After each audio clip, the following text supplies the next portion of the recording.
So, you guys, this is the last time we talk about One Piece for like 2 months or so. That's Yeah. fucking crazy. Because we have a month off and we're talking now, so when we get back, we're going to have to stockpile more chapters. So, we won't be doing this for a hot minute.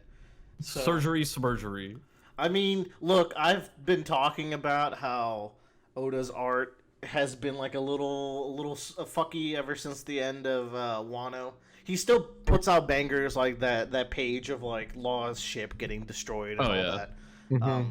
But like if you look at the chapter, like the not the colored ones, but the black and white chapter covers, like you'll see that they're like very sketchy for Oda style. So it's good that he's like seeking the medical assistance, and I think I read somewhere that everything's already good, so he's just in his recovery mode.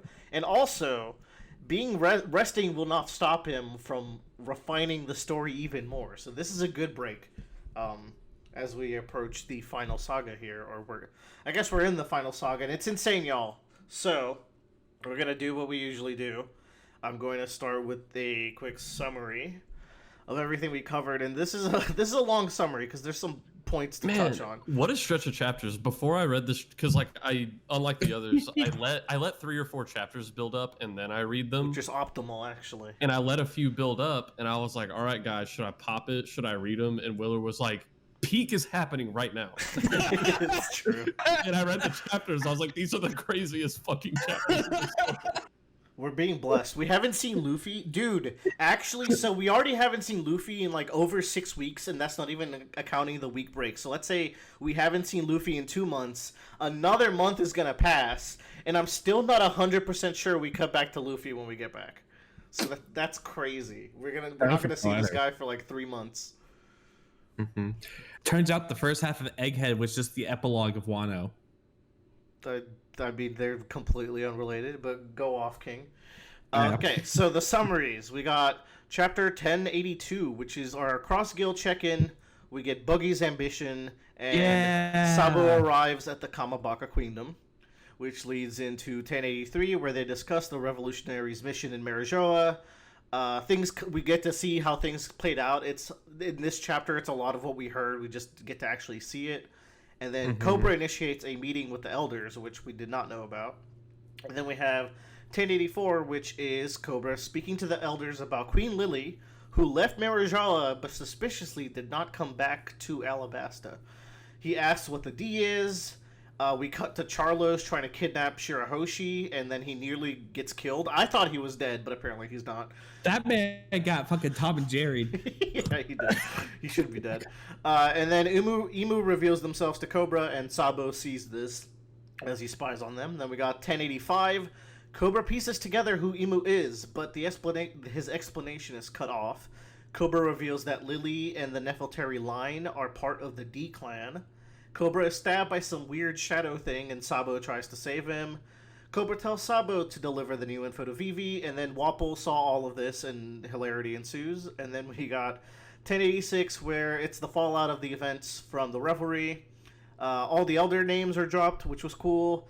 Explanation for how Sabo survived the Mother Frame, whatever that is. And then Mjosgard, the Celestial Dragon, is executed for trying to help Shirahoshi earlier in the Revelry. Woo! That's a good batch. This is that good lore piece, that good world building. Yeah. I, for one, did not expect us to actually like have such an extended Revelry focus. Like, I thought we would talk about it, cut away, come back, talk about it again, kind of thing. But I thought it was going to be like a quick 1 chapter sort of deal, I guess, with like Sabo. Yeah. Because thinking he wasn't going to see all this shit. I thought he was just like, oh God, King Cobra said, how did this happen? Oh, I'm being blamed. I should run away. I thought it was going to be kind of that situation. I think this will certainly move the plot along, because Yeah. the revolutionaries knowing this, it means they're probably going to do whatever they've been gearing up to do the whole series. So it's finally their time to shine. But does anyone have a point of interest or disinterest even that they want to bring up first? Don't all jump up at once now. I don't know, man. There's a lot in here that's just like, where do you start that doesn't feel like important business to save for later. You Here's know? something I kind of want to get to. I want Yeah, to talk Bradley. about the motherfucking mother frame because Lulucia got blown up, right? Yes. Yeah. And my first instinct is like, okay, maybe this is one of the ancient weapons. And I'm like, failing one of the ancient weapons, okay, maybe this is like Emu's devil fruit or some shit. And but now I'm like, maybe this is just like a third thing? The mother frame that Vegapunk made? Yeah. Did they say Vegapunk made this? I thought it was not unconfirmed that it was an ancient weapon. Actually, maybe Vegapunk didn't make it. I know they said like how the mother frame goes might determine how. I wish to use Vegapunk Vegapunk's creation. Yeah. So it's not an ancient weapon. Vegapunk made this, which is wild. But then at the same time, I think later in that same chapter, they're like, Vegapunk would never make something like that. But there's also 7 Vegapunks, so... Yeah, that was the thing I was going to say, is like maybe York is what she made in secret, sort of a deal. She cooked up a weapon of mass destruction in the corner of the island where they couldn't see it. Yeah. Well, she did go to marry Joa at one point, but I don't know if that was like a whole, like all 7 of them went or whatever it was, or if it was just her. Maybe it was just as a representative. I actually don't remember that, but I thought she was just in contact with them to become a celestial dragon. No, Vegapunk Prime mentions like, you've been to Marijoa, you know what they're like over there. Why would you try to? True. Yeah, so we don't know if they all went. That's true. What if Enamel came back from the moon and the government captured him, and they forced Vegapunk to build a machine that harnessed the power of his flying ship and his thunder fruit or lightning fruit, and that's what powers it. This could be space tech. I'm just laughing that you called him Enamel, and I don't think you meant to do that. Is that not his name? It's Eneru, right? Eneru or Enel. You called him Enamel, which is. Yeah. No, you're right. So I do want to point out. So apparently the English translation is the only one that went with Mother Frame. The fan subs in every other language went with Mother Flame. And it's one of those R versus L flip a coin situations, but everyone else went with Flame. But here's the thing, when I read it, Mother Frame made so much sense to me. Like, that sounds like such a scientific weapon name. Mother Frame sounds like a Hideo Kojima weapon. Yeah, or like or a Metroid weapon or something. Yeah. So I don't know, maybe Mr. Stephen Paul over at Viz was the one who's right, and everyone else was just like, yeah, he was flames looking are like, cool. He was thinking like, man, that Metal Gear Solid 3 reveal was great. Really inspired him. Yeah. So, okay, I actually forgot that Vegapunk made this. This actually makes me think then that the weapon was flawed to begin with, and it just teleported those people elsewhere. Because we were like, there's no way Oda killed an entire island, and he kind of did, because if you read what they say, a lot of the rebel, like, people who are willing to join join the revolution went on the ship with Saba, right? But that and then they say that they had families who left behind. So that means like over half of the island did presumably just get nuked, which is really fucked up for One Piece. Nah, dude. Vegapunk made a weapon that deliberately makes it look like they got nuked, but they really got teleported into his private bunker with snacks on it. What if they're the people that are in the thing where Vegapunk's being held? No, because those people said that they are CP0 or CP5 agents that were sailing by. Okay, I just wanted to make sure. Remember the bazooka dog? I do remember the bazooka dog. So, they made a blimp and gave it a devil fruit that sends things into the past. You know what? I'm down for that, right? Because we haven't come back to the idea of things eating fruit since like Spandam Sword, I think. Punk Hazard actually had the slime thing eat the axolotl fruit. Oh yeah. And Punk Hazard is the setup for literally all of One Piece after it. So that can't be a coincidence. You want to know something interesting? There's a character that I forgot about that was reintroduced to me while rewatching Cake Whole cake. Whole cake. Yeah. Loki, Prince of the Yes. Giants. Yeah. Yeah. I forgot this was a character foreshadowed.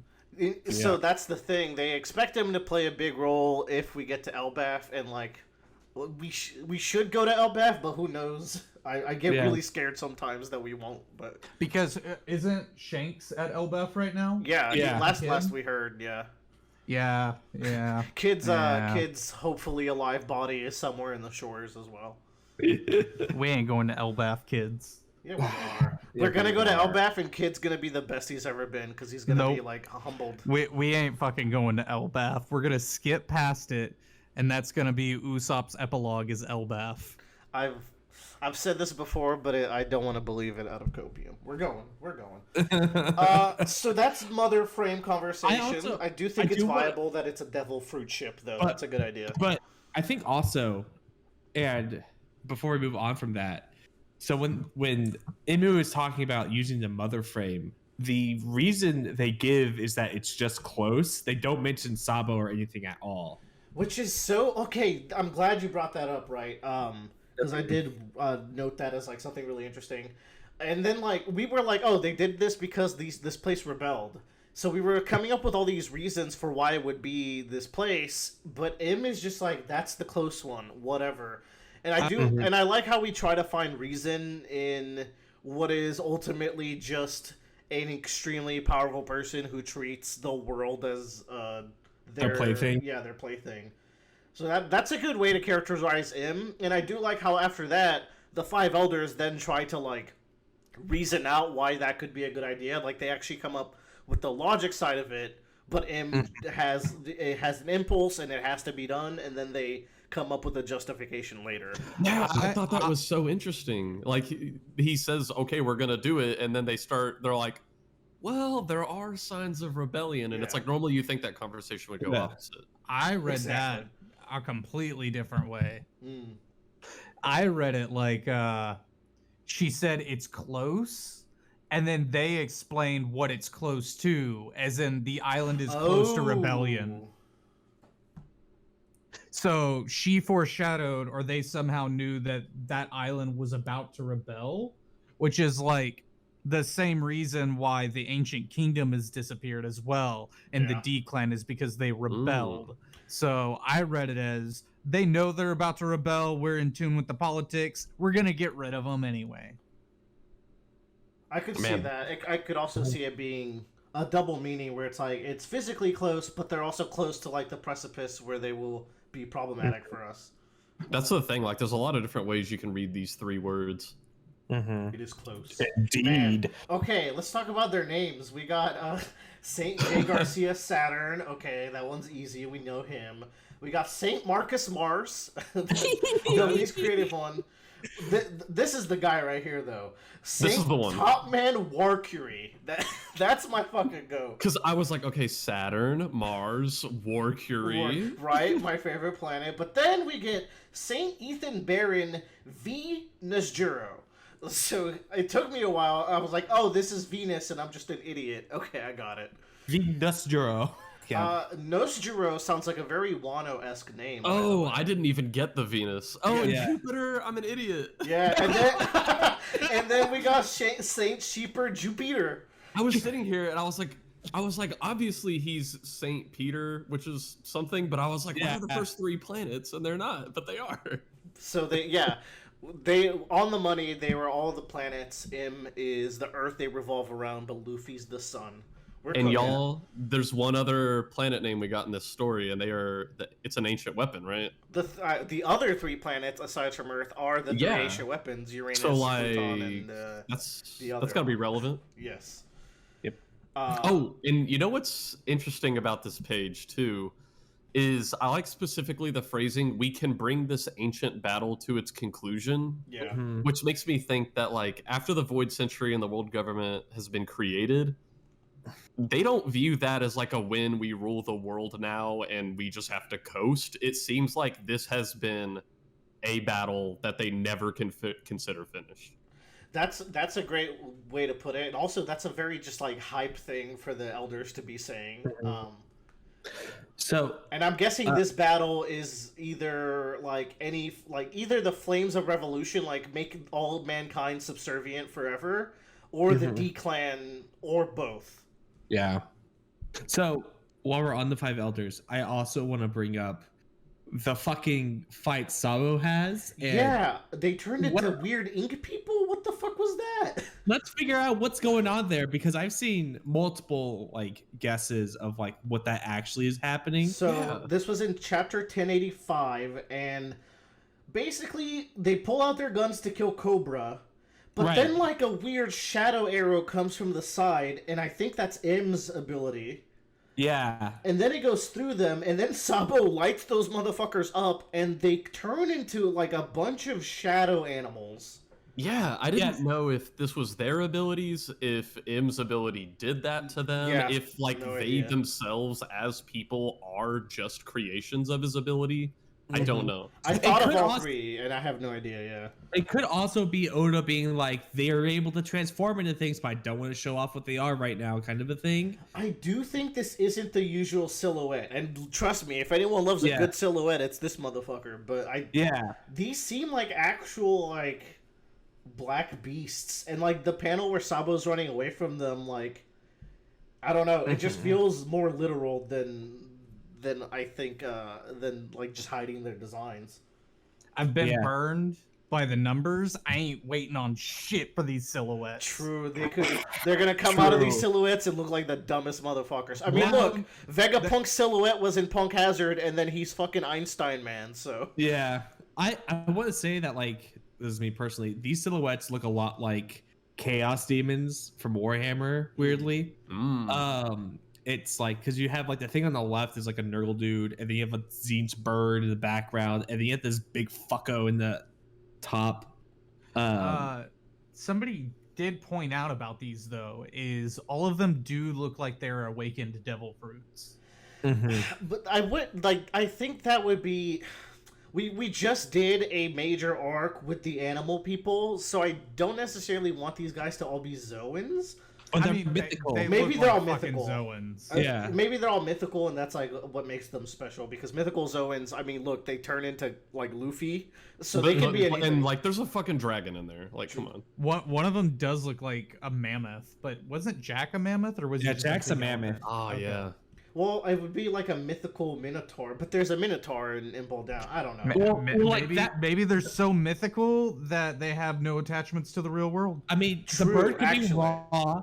They could be like actual like mythical gods. Like the bird could be raw, for example, and then the other one, and the one in the back has like a scythe almost looking thing, so it's like death potentially. He was in Wano. That's who Zoro saw. There. That's the guy who's going to go get fucking Zoro. And that's the beast from Attack on Titan up there. Then the top. And then like the one in the middle right kind of looks like the Kazuki crest to me. Where isn't their crest like a bird? It is And that might be Nojiro, who sounds like a Wano name to me. I don't know. I'm reaching here, but anyways, there's not much. It is the most Wano name out of them. Yeah, it's got the Jiro suffix. He also has a sword. Yeah. So he might be an old samurai man from the Kazuki clan. But aside from that, we're not gonna get what this is. Like it could be anything. Okay, so on the same page with the silhouettes, there's a snail in the bottom right-hand corner. What the hell's going on with this? That's what took the pictures. It's like a security camera that took the picture that was on the newspaper of Sabo over Cobra's body.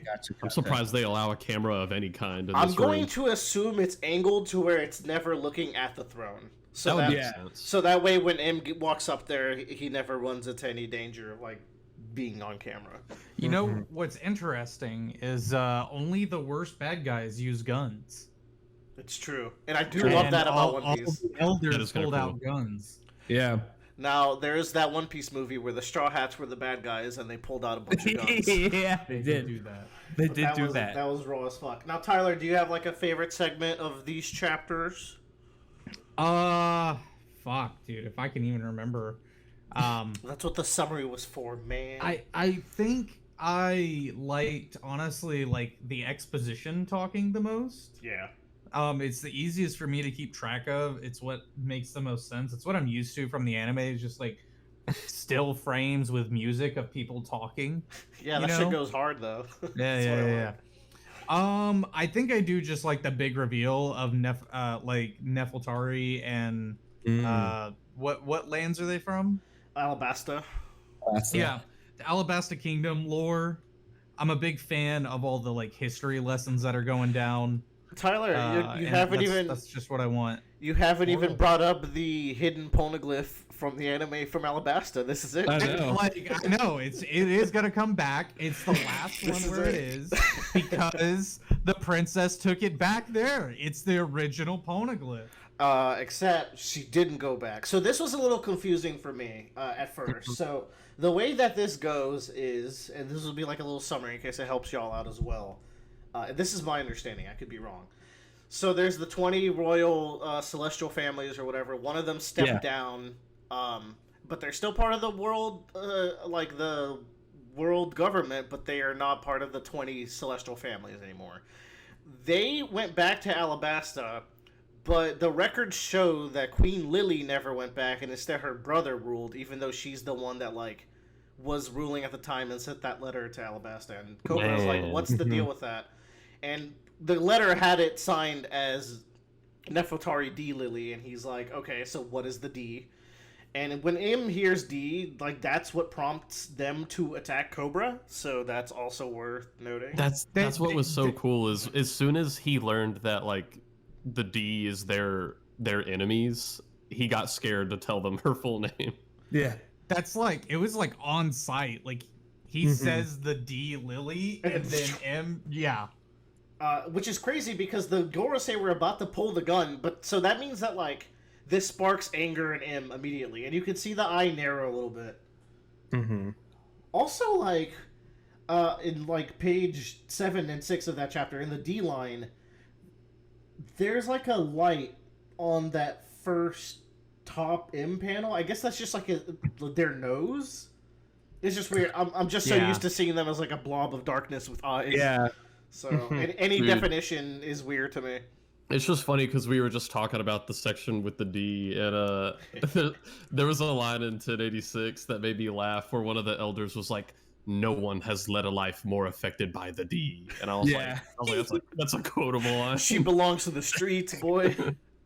Do y'all think that this is what Doflamingo was talking about when he says he knows the truth, or there's more lore bombs to be dropped? Man, I think he knows about Emu. Yeah, and I wouldn't be surprised one bit if he knew. Because when Doflamingo gets captured, he's like in Impel Down talking to like Granny Sura, and he's like, he mentions that he knows the big secret of the world, whatever that is. Also think about it, like so Doflamingo is a exiled celestial dragon turned pirate turned king.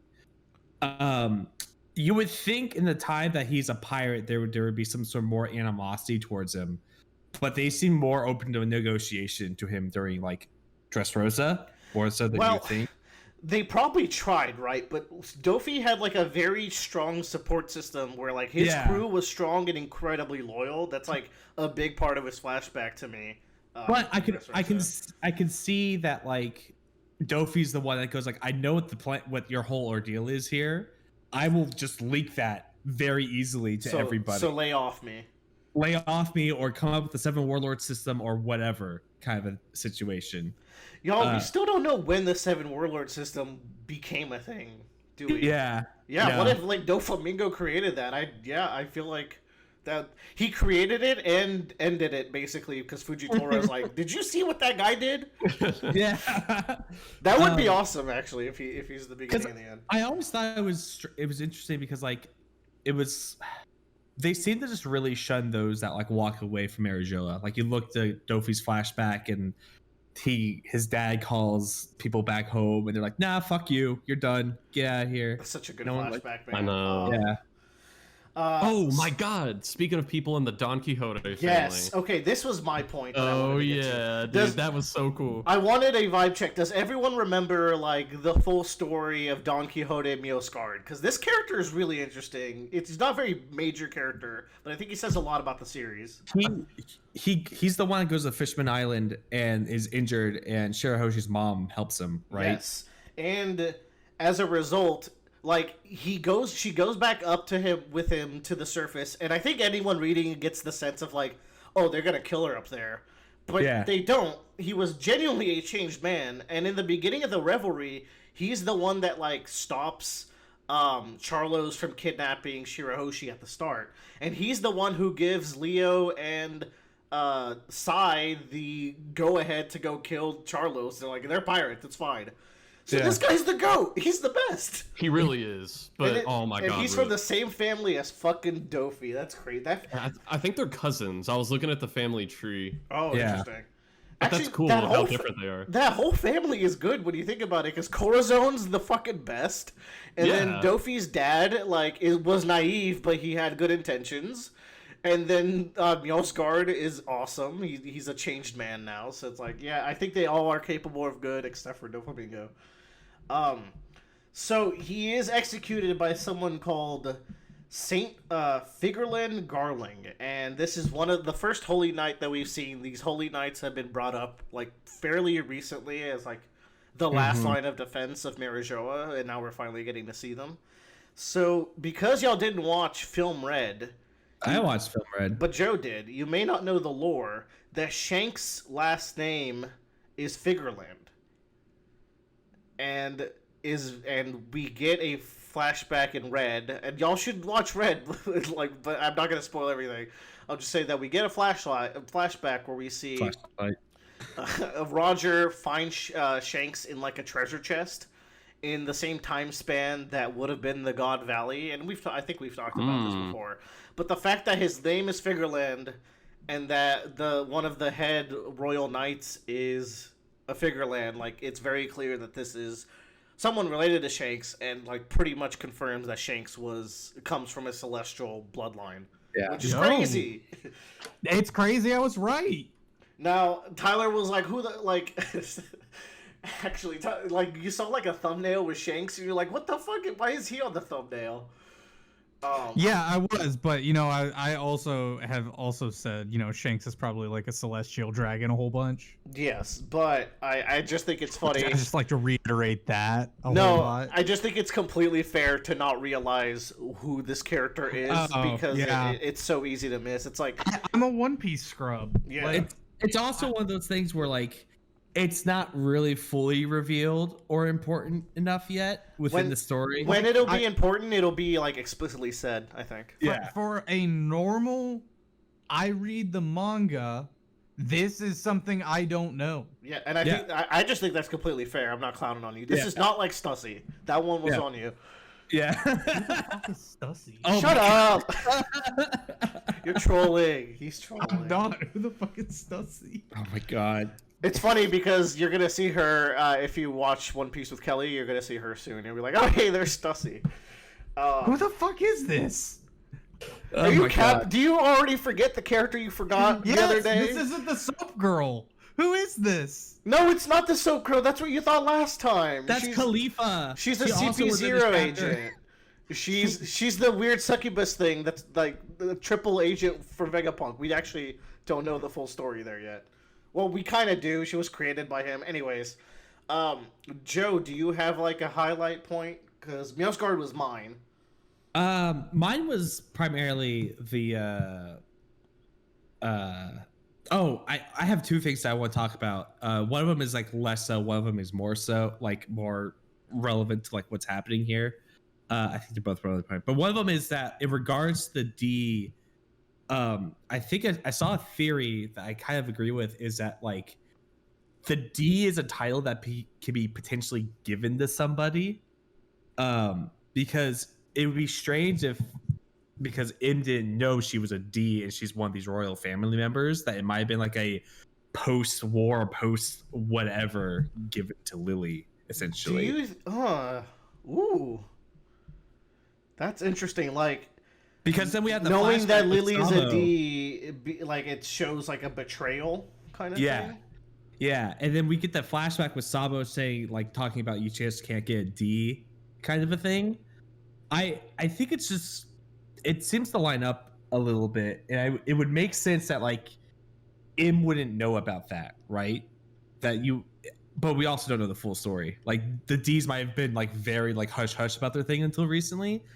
But I feel like if it was post-mortem, or like Gold Roger was like a censored name, so I don't know and now Monkey D. Luffy's public, so things have changed over. It makes you think, like, how did they grow to have the D counted amongst their enemies? Was it like about 150 years after the Void Century, they finally realized a pattern, like, people with D middle names keep trying to fuck us? In my mind, the D was from the Void Century. Like, they probably already knew about it. I think we talked about in, like, the chapter where we talk about, like, the giant robot and the future technology of like, the ancient past, that, like, it was likely that the world government could even have been the good guys, and they, like, took over, but they then became evil, and the D, like, separated from them. That could be, like, a whole thing.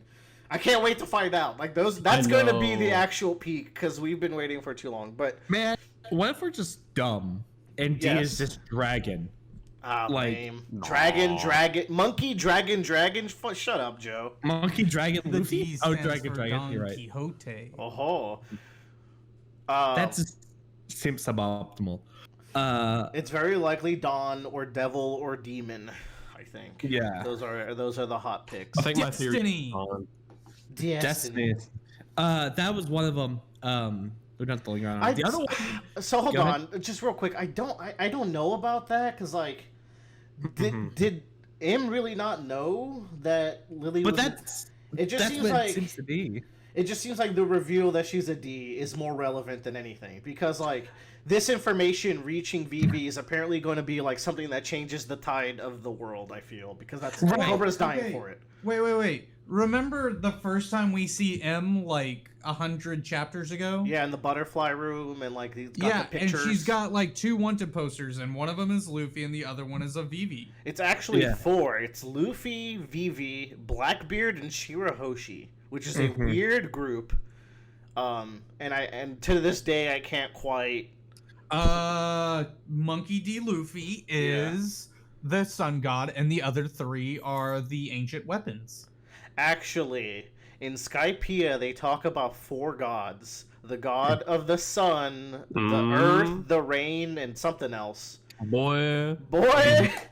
The god of the wind, that would be the desert, probably. And it was very symbolic in Alabasta, where Crocodile gets finished off, and then Vivi cries out, and rain starts. Yeah. How symbolic, but what if it's not? No, everyone shut up. We saw Crocodile Seraphim. Yes, we did. Yeah, we did. Well, let's circle back to that actually in a second, because we also saw Doflamingo and Moria. It is a girl. The Seraphim is female. It's too androgynous to tell. It's too androgynous, but, like, almost, right? We don't see, like, the chest, but also, like, the theory is alive. The theory, non-binary crocodile. And then, like, the thing is, like, just make me more manly, please. I don't know if that's what Ivankov's secret over him is. I could see Oda dropping it. I don't know. He's gonna catch flack when Crocodile turns out to be Luffy's. Well, it would be Luffy's mom, but now I guess he's technically Luffy's dad. So Luffy has 2 dads, and that's good for him. Joe, your second thing you wanted to bring up. T-Bone's fucking dead. Oh my god, T-Bone's dead! Yeah.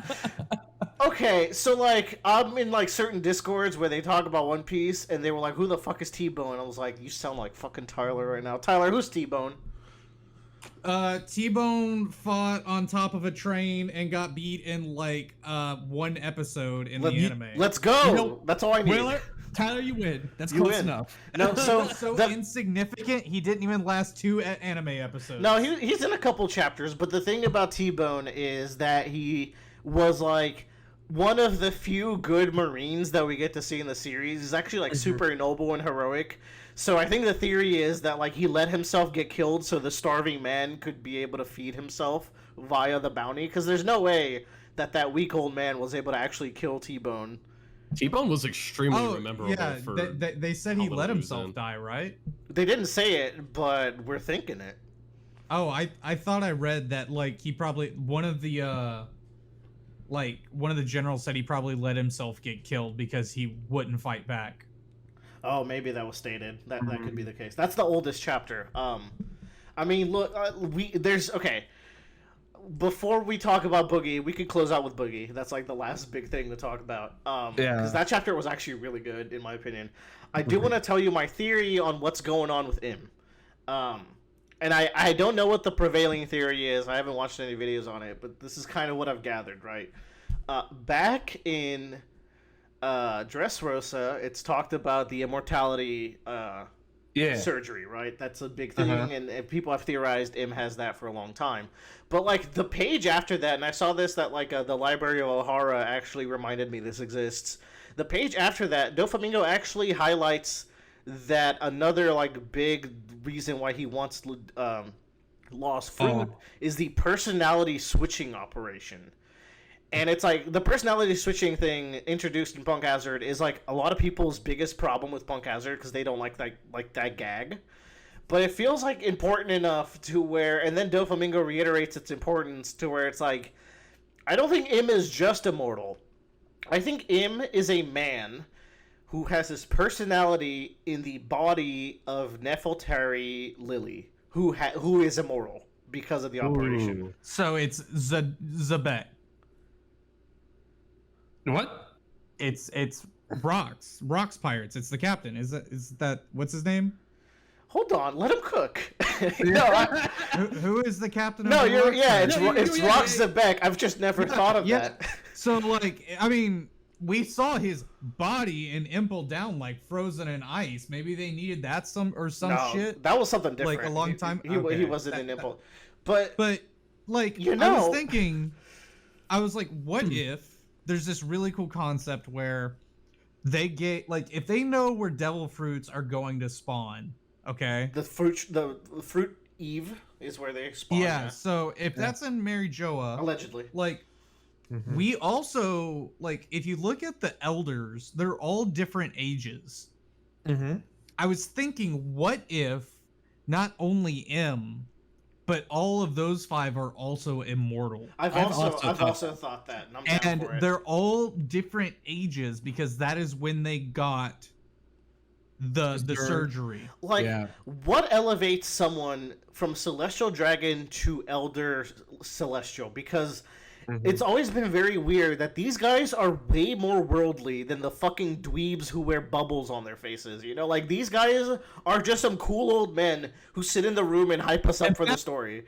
And they're so good that when they're on a boat, they don't wear that shit either, right? Exactly, right. They've left the Holy Land on a boat. They're not wearing it. Joe, I didn't even like key on that. So like they don't care. Like they're very above like the ickiness of the actual other celestial dragons. They've gone over the curve from like the air is fine. No, the air is putrid. No, the air is fine.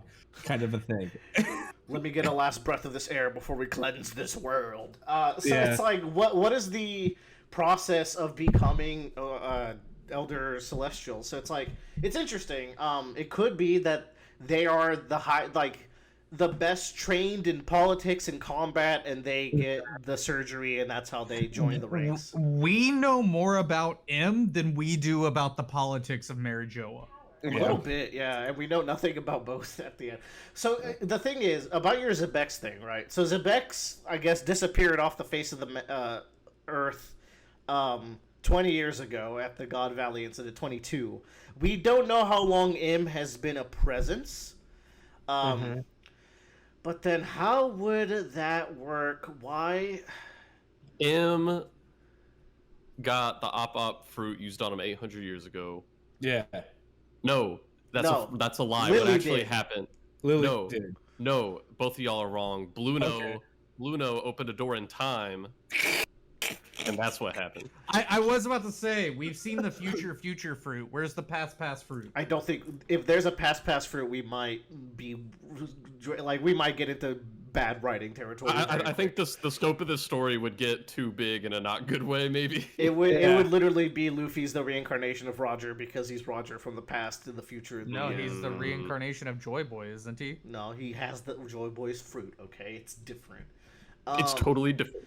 Okay, but like I don't know, like why. So my idea is Lily is the body, but there is some other person ruling. It's just like how would Zebex? Why would they follow Zebex as like a dirty ass pirate? Why would they bend the knee to him unless they don't know? And that's what the God Valley incident was.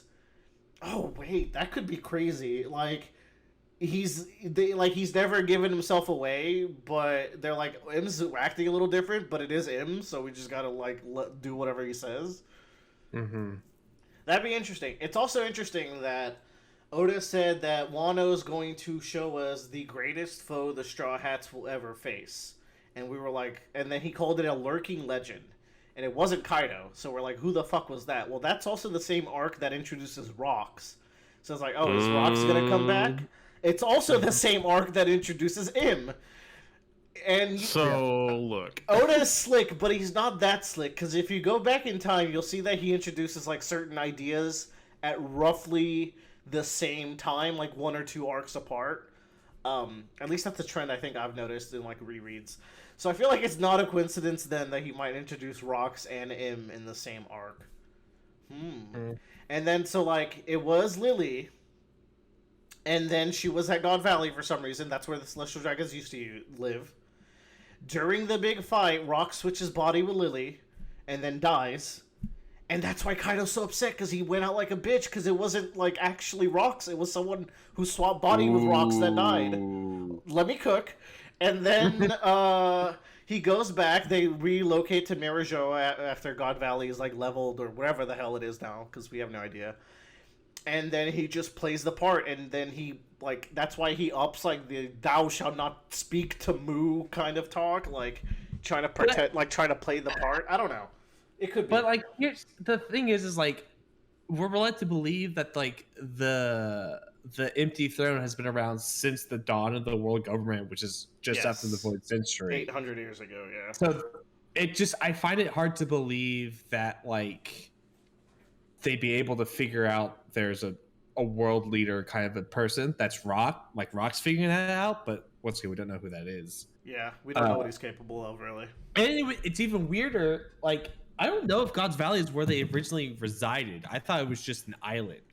Well, I think it might be. First of all, it's called God Valley. Second of all, the whole, like, twist with God Valley is that Roger and Garp teamed up to protect celestial dragons from Rocks.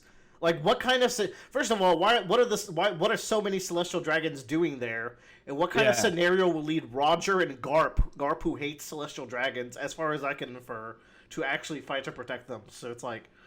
I don't know. I think they were actually located there, and, like, something happened to that island since then. I don't think Shanks matters to the elders, like, at all. Well, he was able to get a meeting with them because he's because if he's of royal blood, I guess. Yeah, I think they see him as like a necessary evil, like the peacekeeping pirate. So they Shanks is still sussy. Yes, I do agree. He ain't free yet. Now, hear me. I think that Shanks character still got some interesting moments left in this story. Maybe 1 or 2. You know, what when he dies in ends up Luffy's betraying arm. What if Shanks ends up betraying his entire crew because he ate the hockey fruit? See, I said this long time ago, that Shanks was like somehow like a traitor pirate sort of a deal, where he's like, he understands the balance of the world government and so is trying to maintain it. You know, I think that's a hot take. I don't think a lot of people, like, maybe not a lot, but I do know some people who might not like that idea, like, just based on, like, vibes I get. But what is the straw hat? Yeah. Hopefully just a fucking straw hat. Because if Shanks had the straw hat, that's gotta mean something, right? What if there's a prediction fruit and it's put into an item by Vegapunk, and that's what the straw hat thing is? It's predicting the straw hat's going to be the most powerful person or. Oh, you mean thing. the one in Im's chambers? Yeah, Marijoa that's on ice. I'm still keen to think that's either Joy Boy's straw hat or like the Mermaid Princess's straw hat. Because Joy Boy made a princess to. No, Emu thinks the hat's cool, and he made it to look like his hero Luffy, but he doesn't want any of the elders to know. That so he's like Bart. He's got. That's why he's got the posters. Hat in the secret chamber. That would be be like, like, look, I'm Luffy. That'd be the greatest plot twist. I do like What it? Willer. Here's the other thing about thinking about when the name gets revealed with D. If Emu is in Lily's body, she must have written that letter before that happened. Absolutely, right? Yeah. So it's one of those things where it's like, I'm gonna do this before you gets out. Oh, and what if that's like what angers him so much that he's in the body of a D? He's like, oh, yeah. I hate it here. Mm-hmm. But it was the only way to keep living. Yeah, for forever. I guess we'll find out. But to close it off, can we just talk about how good that Buggy chapter was? Yo, someone talk about Buggy to me. Buggy the goat. I like this fucking speech where it was just like, y'all are pirates and y'all aren't gonna go get the motherfucking One Piece. Y'all are a bunch of fucking pussies. Y'all aren't going after the one thing we've all set out to go take, and you're gonna sit here and rest on your laurels. This is why you're a failure, Crocodile. Go fuck yourself. That's so good. They needed to hear this because Crocodile is a washed-up chump who's back in the game now. And then, fucking Mihawk, dude, y'all know how much slander Mihawk gets on the internet? Like, Shanks, Mihawk and Shanks is like Sanji and Zoro, where just Shanks fans just like, he's called Fraud Hawk in many circles. Oh, yeah. Have we ever seen him not fuck someone's life up in one hit?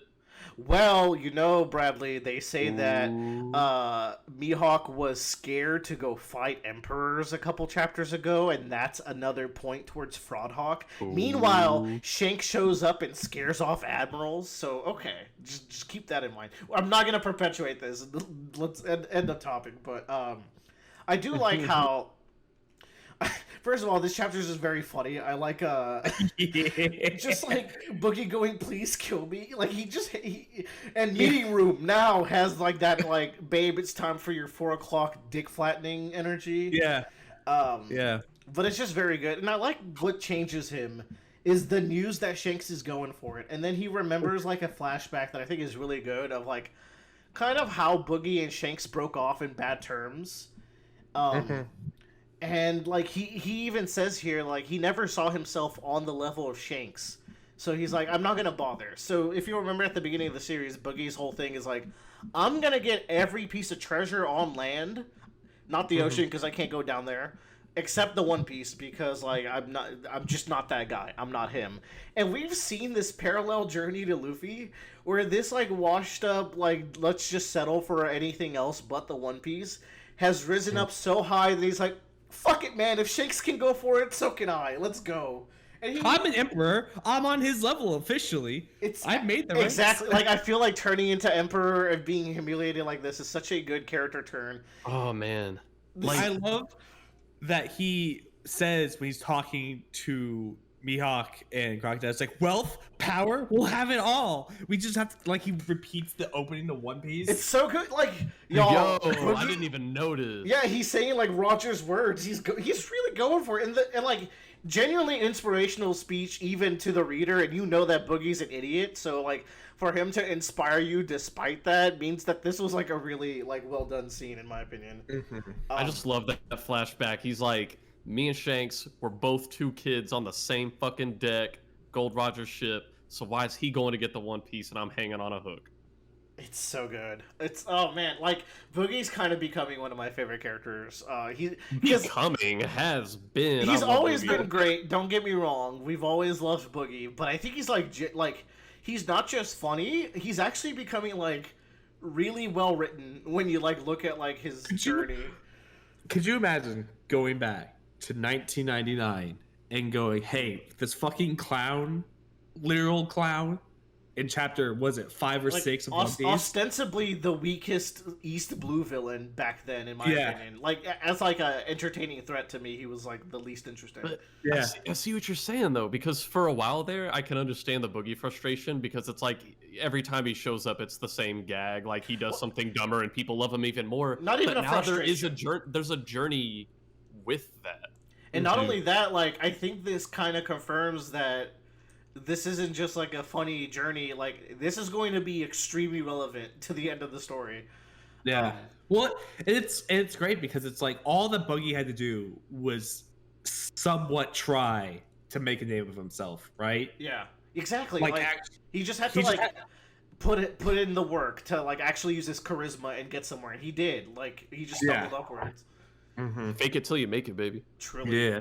I do think it's also bittersweet and like very cute that like if you read these flashback panels, you can get the sense that Buggy was going to follow Shanks to the One Piece, and was very upset at the fact that Shanks decided not to do that.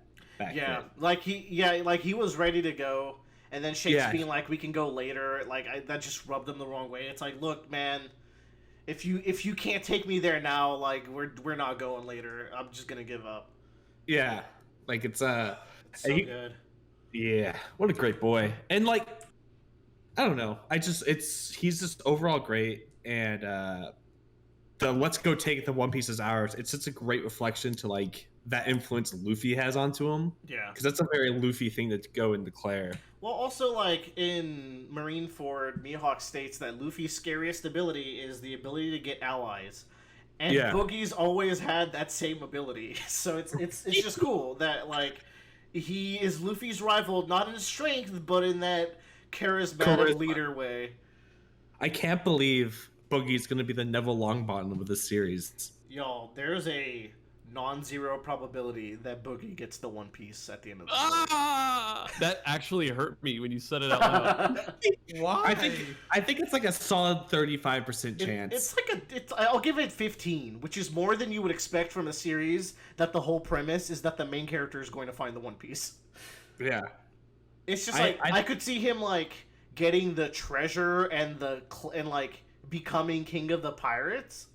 No, people would clown on One Piece forever. You know how it took like a decade for Naruto to become cool again after like people were upset about the ending? Like it's gonna be like that for One Piece if Luffy doesn't. I think Buggy walks away with the treasure, but Luffy walks away with the title. Sure. Does that make sense? Yeah. That I was about to say, did Luffy ever want the One Piece, or did he want to be king of the pirates? He wanted to be king of the pirates, but to get what if the shocking thing that remember like a little while back when they were all like, "Oh, that's so shocking." Yeah, Luffy's hidden dream. What if he was? Oh, it was a hidden dream. Okay. Oh, I keep forgetting the fucking hidden dream. Yeah. It's a long time. It's like since the Marineford flashback that that's been planted. There are still so many threads that have to converge, dude. So like, but they're all lining up. They're it's just crazy because like Luffy doesn't want to. He wants to be king of the pirates because it's the freest man in the world. That's what he said in the past. But also there's this other layer of this dream. So it's like it's just a fucking stepping stone for the emotional mastermind that is Luffy. It's got to be the world's biggest party, right? Come on. Yeah, I think it's viable. Anyways, I think that's good. Slumber party. Is there anything else y'all want to bring up? That we've been playing the One Piece trading card game, and it's badass. Low key addicted. Low key. Not even low key. I'm high key addicted. High functioning. This is the most Bradley has ever left his apartment that wasn't for work. It's because of this card game. It really is. It's making me leave the house because I'm like, I guess I gotta go play against people in person if I want to get a booster pack. There's no other way I'm gonna get. How does your significant other feel about that? Is she like, all right, bye, or? No, I mean she's glad I got out of the house. I never leave. Because a tiny apartment, you have no space. But I was playing The Sim actually just before we were doing this. That shit's so fun. Bradley, we need our semi-bi-weekly whenever checkup. I want to see your power level now.